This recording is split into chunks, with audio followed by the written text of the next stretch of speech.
Assalamualaikum warahmatullahi wabarakatuh. Kembali lagi bersama saya Irma Agustiningsih Imdam pada bagian 2 materi penjadwalan untuk contoh metode atau teknik penjadwalan. Baik, kita akan masuk ke contoh soal. Contohnya PT XYZ menerima pesanan pekerjaan dan pekerjaan tersebut diterima pada tanggal 2 Januari 2020. Data pesanan dan processing time serta due date dari masing-masing produk dapat dilihat pada tabel berikut. Untuk job A, waktu prosesnya 4 dan due date-nya 8. Job B, waktu prosesnya 3, due date-nya 7. Job C, waktu prosesnya 8 dengan due date 15. Job D, waktu prosesnya 3 dan due date-nya 13. Job E, waktu prosesnya 6, due date-nya 20. Dan F, waktu prosesnya 9, due date-nya 25. Diminta buatlah jadwal dengan metode FCFS, SPT, LPT, EDD, slack time, dan critical ratio. Kemudian hitung rata-rata completion time, flow time, lateness atau tardiness, maksimum tardiness, job yang terlambat, dan rata-rata job dalam sistem. Metode pertama yang akan kita buat penjadwalan adalah metode first come first serve. Untuk membuat penjadwalan dengan metode first come first serve, job dijadwalkan sesuai dengan urutan penerimaan pesanan. Dalam kasus ini adalah job A, B, C, D, dan F. Untuk membuat penjadwalan kita buat dalam tabel berikut.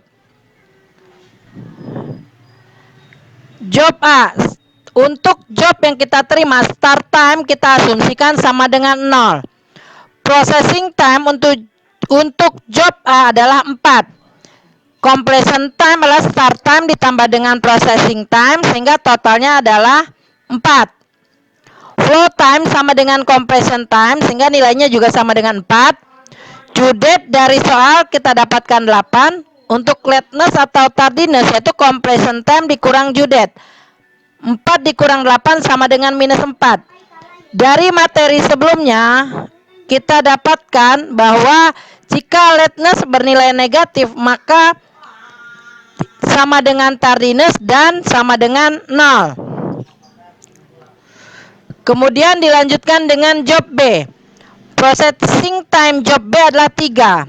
Sehingga completion time job B itu ditambahkan completion time job A ditambah dengan processing time job B sebesar 3. 4 ditambah 3 sama dengan 7. Flow time sama dengan completion time sama dengan 7. Due date-nya 7. Sehingga untuk lateness atau tardiness yaitu 7 dikurang 7 sama dengan 0. Kemudian akan dilanjutkan dengan job C. Dengan processing time 8.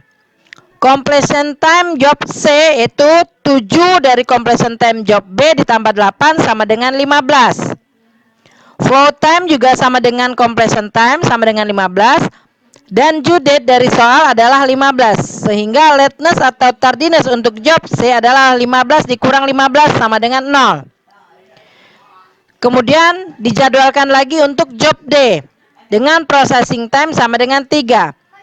Sehingga completion time-nya adalah completion time job C tadi 15 ditambah dengan processing time job D 3. 15 tambah 3 sama dengan 18.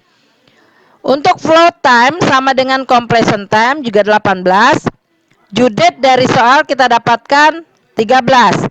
Nah, untuk lateness atau tardiness karena completion time lebih besar dari due date sehingga 18 dikurang 13 sama dengan 5. Pada job D ini akan terjadi keterlambatan sebanyak 5. Kemudian akan dilanjutkan lagi dengan job E. Job E processing time-nya adalah 6. Completion time untuk job E yaitu dari completion D 18 tadi ditambahkan dengan 6 sehingga sama dengan 24. Flow time sama dengan completion time yaitu sebesar 24 juga. Due date dari soal kita dapatkan 20.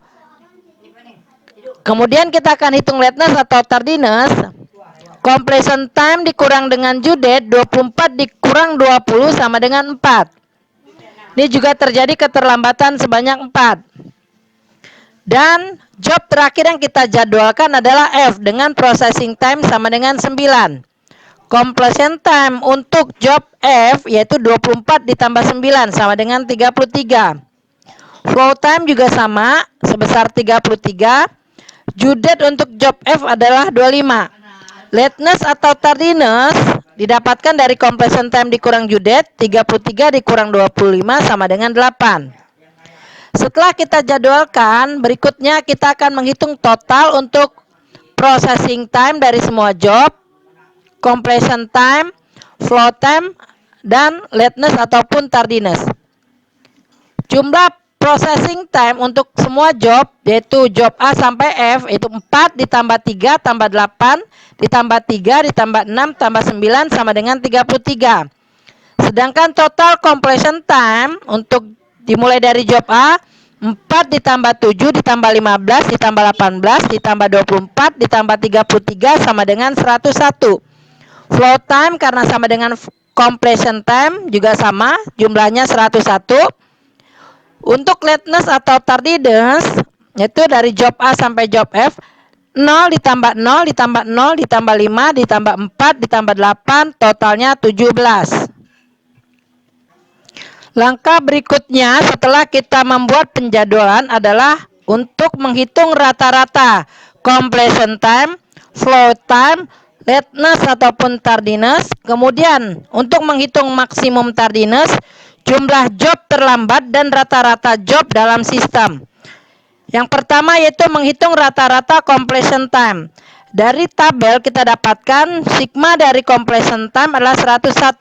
Sedangkan jumlah job yang diterima N sama dengan 6. Sehingga rata-rata completion time adalah 101 dibagi 6 sama dengan 16,33.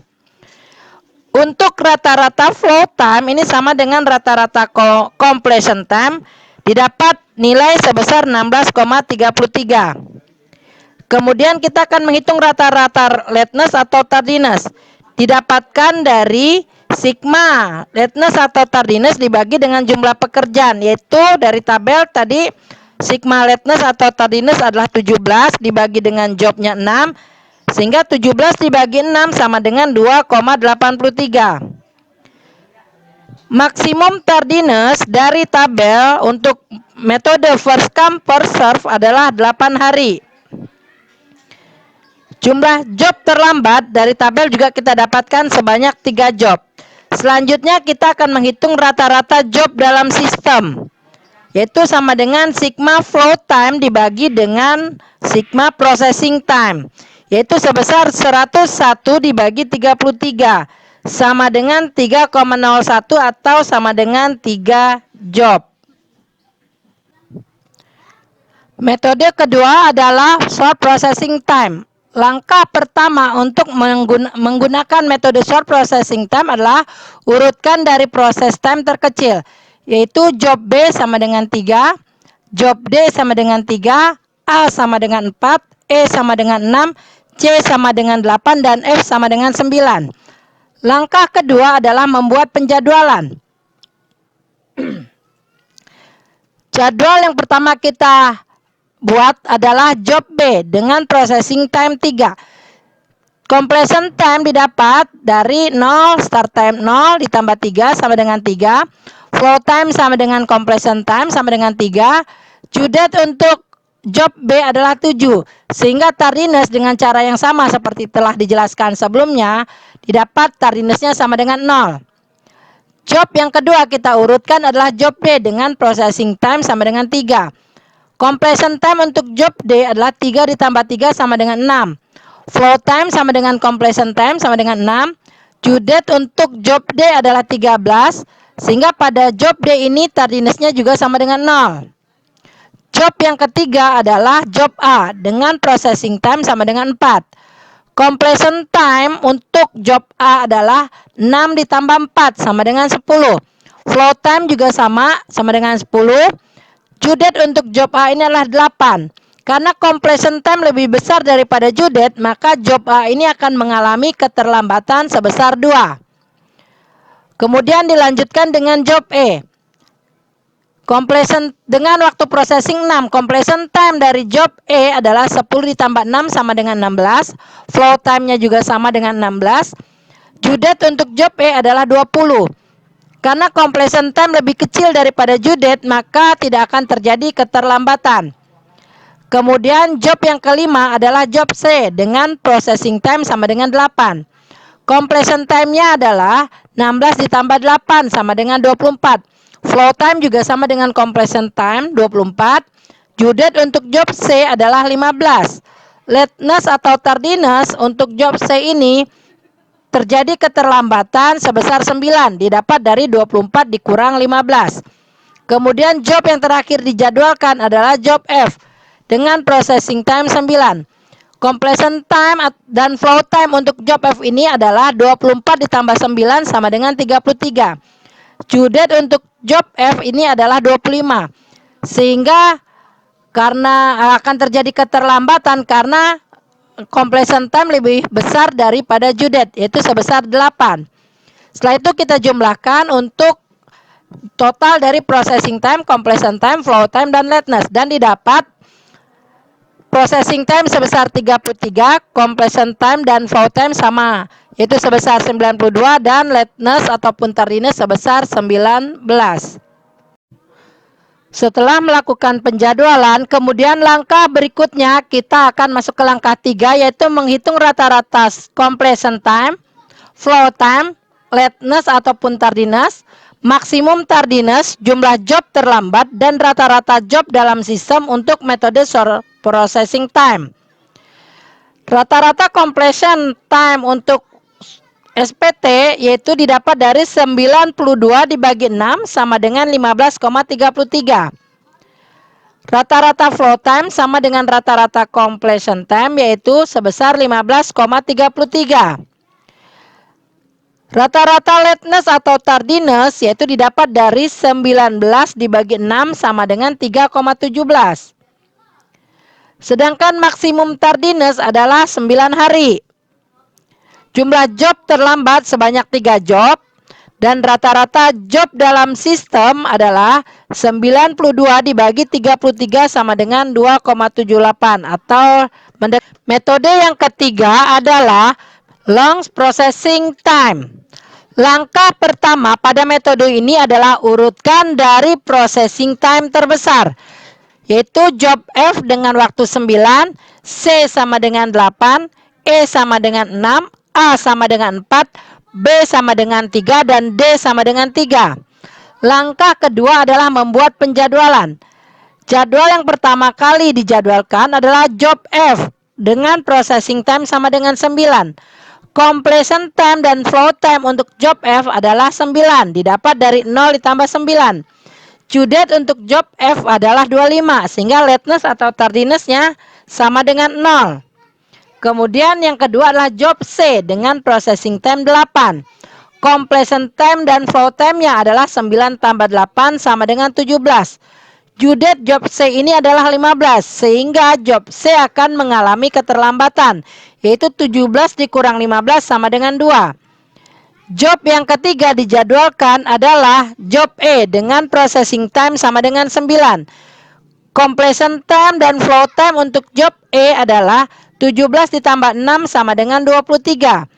Due date untuk job E adalah 20. Lateness atau tardiness untuk job E adalah 23 dikurang 20 sama dengan 3. Kemudian yang keempat adalah job A dengan processing time 4.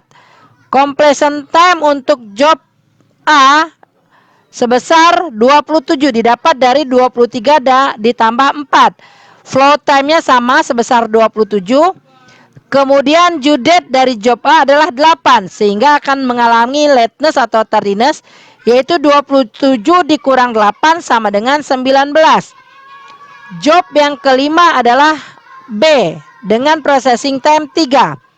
Completion time sama dengan flow time didapat dari 27 ditambah 3 sama dengan 30. Due date untuk job B adalah 7, sehingga akan mengalami lateness atau tardiness sebesar 30 dikurang 7 sama dengan 23. Job yang terakhir dijadwalkan adalah D dengan processing time sama dengan 3.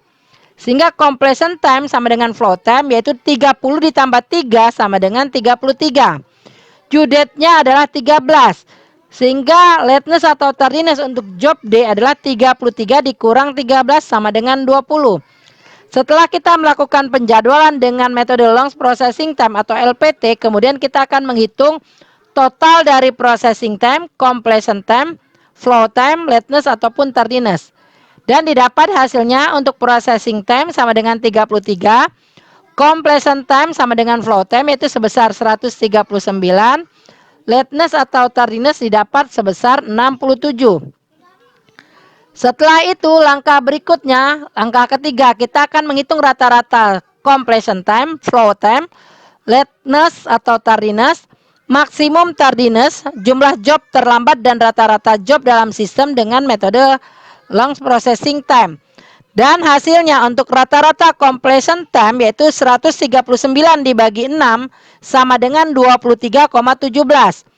Untuk flow time sama dengan rata-rata completion time yaitu sebesar 23,17.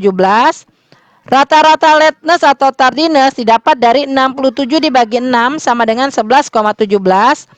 Maksimum tardiness sama dengan 23 hari. Jumlah job terlambat sebanyak 5 job. Dan rata-rata job dalam sistem adalah sigma flow time dibagi sigma flow time sebesar 139 dibagi 33 sama dengan 4,21 atau 5 job. Metode yang keempat adalah earliest due date. Langkah pertama dalam metode ini adalah urutkan job dari due date terkecil atau tercepat, yaitu dimulai dari job B sama dengan 7, A sama dengan 8, D sama dengan 13, C sama dengan 15, E sama dengan 20, dan F sama dengan 25. Langkah kedua adalah membuat penjadwalan.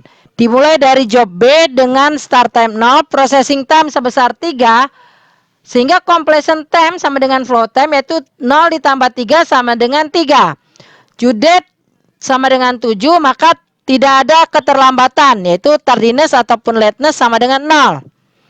Kemudian dilanjutkan dengan job A dengan processing time sama dengan 4, completion time sama dengan flow time yaitu 3 ditambah 4 sama dengan 7. Due date untuk job A adalah 8. Sehingga lateness atau tardiness untuk job A ini sama dengan 0. Kemudian yang berikutnya adalah job D dengan processing time sama dengan 3. Completion time untuk job D adalah 7 ditambah 3 sama dengan 10. Flow time-nya sama dengan completion time yaitu 10. Due date untuk job D adalah 13. Sehingga lateness atau tardiness untuk job D sama dengan 0. Kemudian dilanjutkan dengan job yang keempat adalah job C. Dengan processing time sama dengan 8. Completion time untuk job C yaitu 10 ditambah 8 sama dengan 18. Flow time-nya sama dengan completion time sebesar 18. Due date untuk job C adalah 15. Pada job C ini akan mengalami keterlambatan sebesar 3, yaitu didapat dari 18 dikurang 15 sama dengan 3. Kemudian untuk job E, processing time-nya sama dengan 6. Completion time untuk job E adalah 18 tambah 6 sama dengan 24. Due date untuk job E adalah 20. Sehingga lateness atau tardiness sama dengan 24 dikurang 20 sama dengan 4. Job yang terakhir dijadwalkan adalah job F dengan processing time 9. Completion time-nya adalah 24 ditambah 9 sama dengan 33. Flow time sama dengan completion time sama dengan 33. Due date untuk job F adalah 25. Lateness atau tardiness untuk job F ini adalah 33 dikurang 25 sama dengan 8. Setelah itu kita akan menghitung total masing-masing dari processing time, completion time, flow time, dan lateness atau tardiness. Didapat untuk processing time totalnya 33, completion time sama dengan flow time yaitu 95, lateness ataupun tardiness sama dengan 15. Kita lanjut ke langkah berikutnya, yaitu menghitung rata-rata completion time, flow time, lateness atau tardiness, maksimum tardiness, jumlah job terlambat, dan rata-rata job dalam sistem. Hasil perhitungan untuk masing-masing dengan metode earliest due date adalah rata-rata completion time sama dengan 95 dibagi 6 sama dengan 15,83.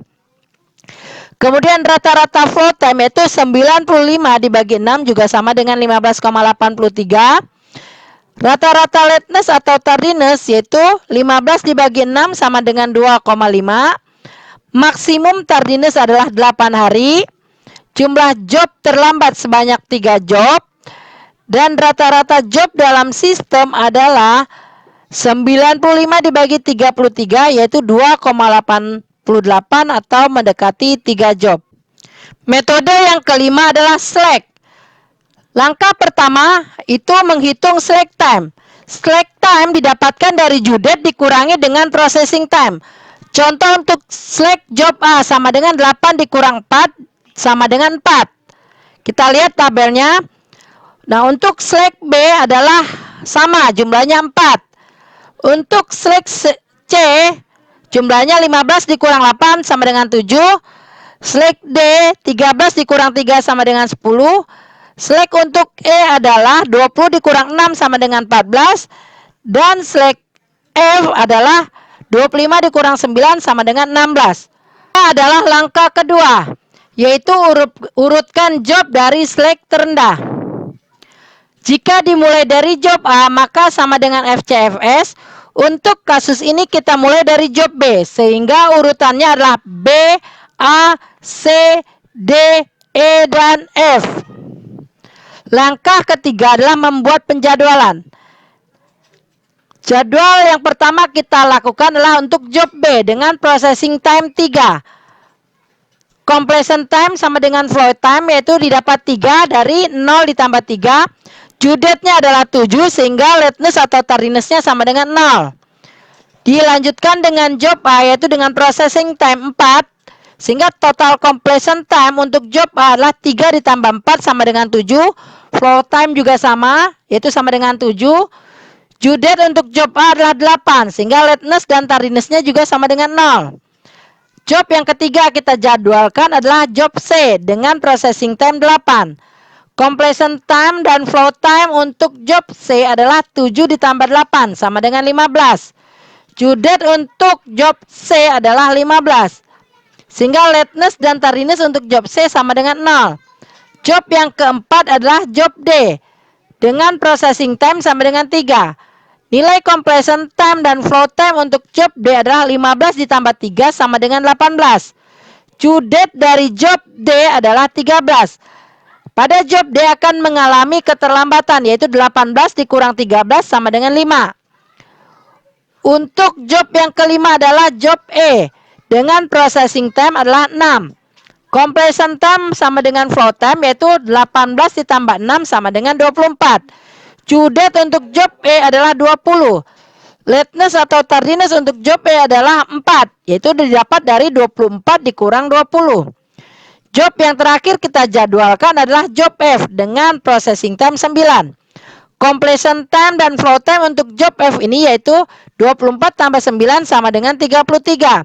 Due date job F adalah 25. Sehingga lateness atau tardiness untuk job F adalah 33 dikurang 25 sama dengan 8. Setelah kita melakukan penjadwalan, kita akan menghitung total dari processing time, completion time, flow time, lateness ataupun tardiness. Didapat hasilnya untuk processing time sama dengan 33, completion time sama dengan 100, flow time juga sama 100, lateness ataupun tardiness sama dengan 17. Setelah itu kita akan masuk ke langkah keempat yaitu menghitung rata-rata completion time, flow time, lateness atau tardiness, maksimum tardiness, jumlah job terlambat dan rata-rata job dalam sistem. Hasil perhitungan untuk rata-rata completion time dengan metode slack adalah 100 dibagi 6 sama dengan 16,67. Rata-rata flow time juga sama sebesar 16,67. Kemudian rata-rata lateness atau tardiness didapat dari 17 dibagi 6 sama dengan 2,83. Maksimum tardiness adalah 8 hari. Jumlah job terlambat sebanyak 3 job. Dan rata-rata job dalam sistem adalah 100 dibagi 33 sama dengan 3,03 atau mendekati 3 job. Metode yang keenam adalah metode critical ratio atau CR. Langkah pertama untuk metode ini adalah menghitung critical ratio. Critical ratio didapatkan dari due date dikurang today dibagi dengan processing time. Untuk critical ratio A, due date-nya adalah 8 dan today yaitu tanggal pemesanan adalah 2 Januari dan processing time-nya 4 sehingga 8 dikurang 2 dibagi 4 didapat nilai critical ratio A sebesar 1,5. Untuk critical ratio yang lainnya dapat dilihat di tabel berikut. Untuk job B dengan processing time 3, due date 7, critical rasionya berdasarkan formulasi di atas didapat sebesar 1,67. Untuk job C dengan processing time 8 dan due date 15, setelah dihitung critical rasionya didapat sebesar 1,63. Kemudian untuk job D dengan processing time 3 dan due date-nya 13, berdasarkan hasil perhitungan critical rasionya didapat sebesar 3,6. Untuk job E atau job yang kelima, processing time-nya adalah 6. Due date-nya 20, berdasarkan hasil perhitungan didapat critical rasionya sebesar 3,0. Dan job yang terakhir adalah job F, processing time-nya adalah 9, due date-nya 25, sehingga critical ratio berdasarkan hasil perhitungan didapat sebesar 2,56. Langkah berikutnya adalah urutkan job dari nilai CR terendah atau terkecil, yaitu urutannya A, C, B, F, E, dan D. Kemudian langkah ketiga membuat penjadwalan. Seperti urutan di atas, job yang pertama kali dijadwalkan adalah job A. Processing time-nya sama dengan 4, sehingga completion time dan flow time-nya didapat dari 0 ditambah 4 sama dengan 4. Due date untuk job A adalah 8, sehingga didapat lateness atau tardiness sama dengan 0. Yang kedua adalah job C dengan processing time 8. Completion time sama dengan flow time untuk job C adalah 4 ditambah 8 sama dengan 12. Due date untuk job C adalah 15. Didapatkan lateness atau tardiness untuk job C sama dengan 0. Job yang ketiga adalah job B dengan processing time sama dengan 3. Completion time untuk job B sama dengan flow time, yaitu didapat dari 12 ditambah 3 sama dengan 15. Due date untuk job B adalah 7, sehingga lateness atau tardiness untuk job B adalah 15 dikurang 7 sama dengan 8. Yang berikutnya adalah job F dengan processing time sama dengan 9. Completion time sama dengan flow time untuk job F ini didapat dari 15 ditambah 9 sama dengan 24. Due date untuk job F adalah 25. Tidak ada lateness atau tardiness untuk job F ini, yaitu sama dengan 0. Kemudian job yang kelima dijadwalkan adalah job E. Processing time job E adalah 6. Sehingga dapat dihitung completion time-nya, yaitu 24 ditambah 6 sama dengan 30. Flow time-nya sama dengan completion time sama dengan 30. Dan due date untuk job E adalah 20. Lateness untuk job E ini didapat dari 30 dikurang 20 sama dengan 10. Kemudian job D yang terakhir.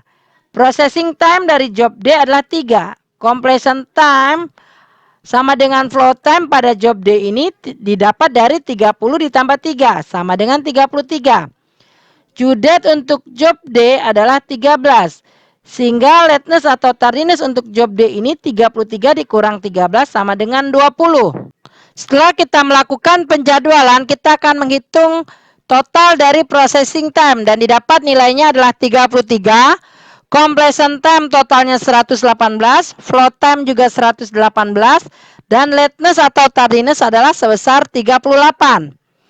Kemudian langkah berikutnya adalah menghitung rata-rata completion time, float time, lateness atau tardiness, menghitung maksimum tardiness, jumlah job terlambat, dan rata-rata job dalam sistem. Hasil perhitungan untuk metode critical ratio ini untuk rata-rata completion time adalah 118 dibagi 6 sama dengan 19,67.